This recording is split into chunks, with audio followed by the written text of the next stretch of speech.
Mesdames et messieurs, Monsieur le Président, mesdames et messieurs, directeur de l'école de l'État, très heureux ici. Vous êtes dans la salle Lévy.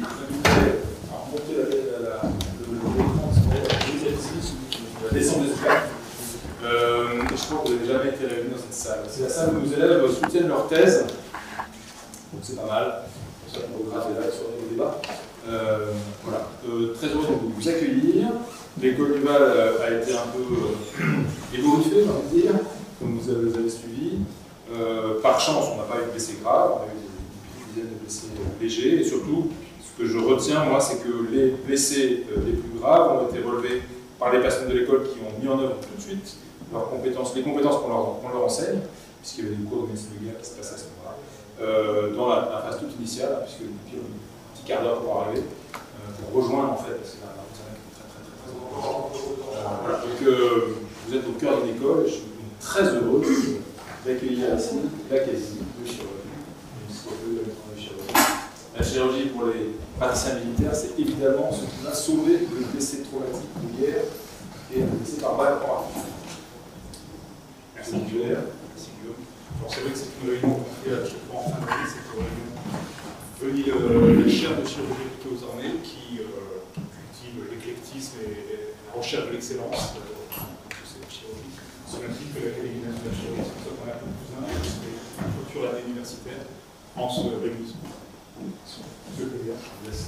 Bien, écoutez, nous sommes comme à chaque fois très honorés d'être ici. C'est un plaisir parce que nous retrouvons une grande partie de l'ADN de la chirurgie, on connaît l'histoire, la participation des chirurgiens militaires à cette histoire, et on peut presque dire à l'avènement de l'Académie de chirurgie, tant les chirurgiens militaires ont montré leur savoir-faire et ont fait leurs preuves par rapport à un collègue médecin à l'époque où la confrérie, puis l'Académie a été créée. Donc encore une fois, merci de nous recevoir ici. Ça sent un petit peu les vacances, comme vous l'avez dit, vous avez parlé de fin d'année universitaire. C'est les vacances, mais il y a encore cette séance, elle est sérieuse et vous prenez la largeur de nos collègues chirurgiens militaires pour que cette séance se déroule bien évidemment dans des meilleures conditions de travail. Comme à l'habitude, je vais céder la parole à notre délégué général, Hubert Jeannet, pour les nouvelles de l'Académie, dont certaines des voix sont relativement tristes. Oui, alors malheureusement, cette semaine, deux mauvaises nouvelles. Nous avons appris donc le décès de Christian Châtelain hier.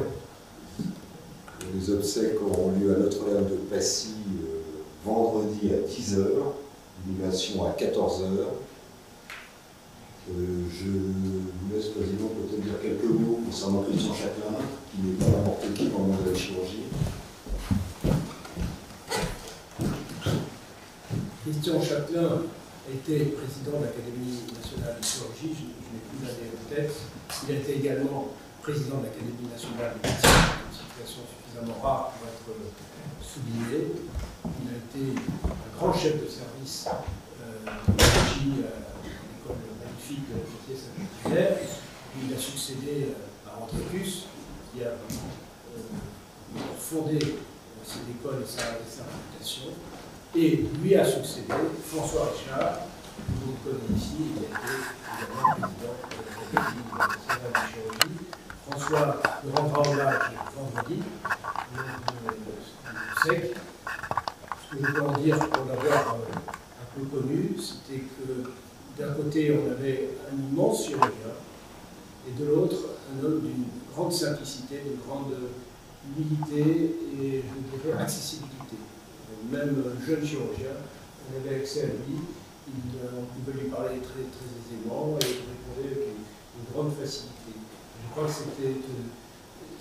sa qualité était liée, je pense, à un certain recul qui était palpable, un recul sur la vie, dont délevé d'un certain niveau. C'était quelqu'un que j'appréciais personnellement. Je vais vous demander de vous lever pendant le silence. Je vous rends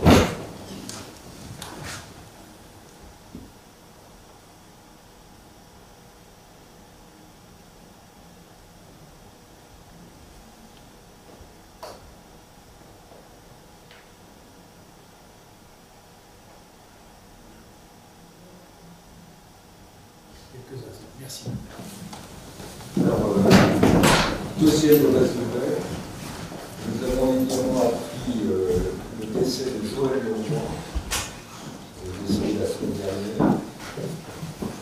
Joël Leroy, c'est pas la même note que Christian Chapelain, c'est un chirurgien du Nord, je ne vais pas l'interroger, et qui a été un véritable pionnier pour la cystoscopie, puisque après Philippe Mouret, à Lyon, puis François Dubois à Paris et surtout à Atlanta, on a popularisé la cystoscopie par cystoscopie. Naturellement, tous les chirurgiens français ont voulu aller voir ceux qui faisaient déjà cette chirurgie de façon précise, réfléchie. Et donc, grâce à Joël Leroy, tous les chirurgiens du nord de la France au moins sont allés faire un pèlerinage à Bully-les-Mines. Je ne sais pas si vous êtes allé à Bully-les-Mines, mais il faut vraiment y aller exprès, on n'y va pas par hasard.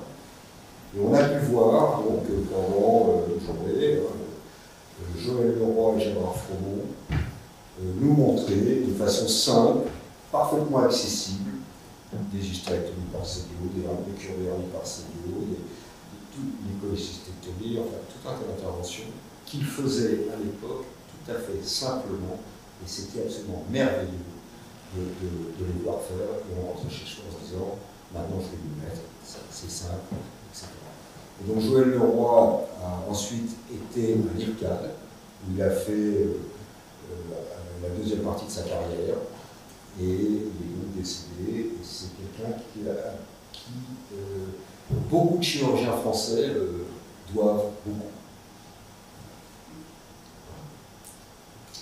Merci. J'espère avoir donné l'entrée la semaine prochaine. Alors, l'usage est de donner le compte-rendu de la séance précédente. Et donc, comme on s'en doutait, on a encore revu la semaine dernière que l'ophtalmologie était une spécialité chirurgicale qui avançait de façon toujours très intéressante. Cette session était modérée par Christophe Baudouin et Jean-Pierre Rosenbaum. La première communication a été de Pierre-Olivier Barral. Thérapie génique et dystrophie héréditaire de la rétine. L'œil est une bonne cible pour la thérapie génique. Le risque systémique est limité, le privilège militaire est relatif. Et le contrôle, il est facile de contrôler l'efficacité des traitements qu'on administre. Le premier traitement par injection sous-rétinienne de thérapie génique a obtenu l'AMM en 2018 contre la mutation du gène RPE65 altérant le cycle de la vitamine A. Parmi ces dystrophies, l'amorose de Leber aboutissant à une cécité complète chez des sujets jeunes. Des résultats significatifs, durables et stables après plusieurs années, très prometteurs pour traiter d'autres pathologies et appliquer de nouvelles techniques. Cette communication était véritablement formidable. Christophe Baudouin, nouvelle chirurgie mini-invasive du glaucome, la trabéculectomie, la chirurgie d'évacuation de référence pour baisser la pression intraoculaire. L'ouverture du canal d'évacuation par stent ou laser, drainage sous-conjonctivaux interne ou externe, et peut-être stent réservoir de médicaments, une inventivité permanente. Éric Gabizon, la greffe de cornée a-t-elle de l'avenir? La greffe de cornée allogénique est la plus fréquente et la plus ancienne des greffes. Face au manque de donneurs, les kératoprothèses entièrement synthétiques et moins invasives et les matériaux biopolylisables pourraient changer la donne. Les kératoplasties sont également des options, palliées au manque de greffons et au rejet. Pascal Roseau de Marseille, chirurgie de la cataracte et du glaucome, lien et interaction. L'association des deux pathologies est fréquente, mais il n'y a pas actuellement suffisamment de preuves comparant les chirurgies séquentielles et simultanées. Mais il existe des indications préférentielles pour une chirurgie simultanée. Les évaluations permettront de préciser les indications. Gilles Turet, de Saint-Étienne, la photoémulsification, future la chirurgie de la cataracte. Il s'agit de la phacoémulsification par spot feintolaser, application pratique du prix Nobel de Gérard Mourou.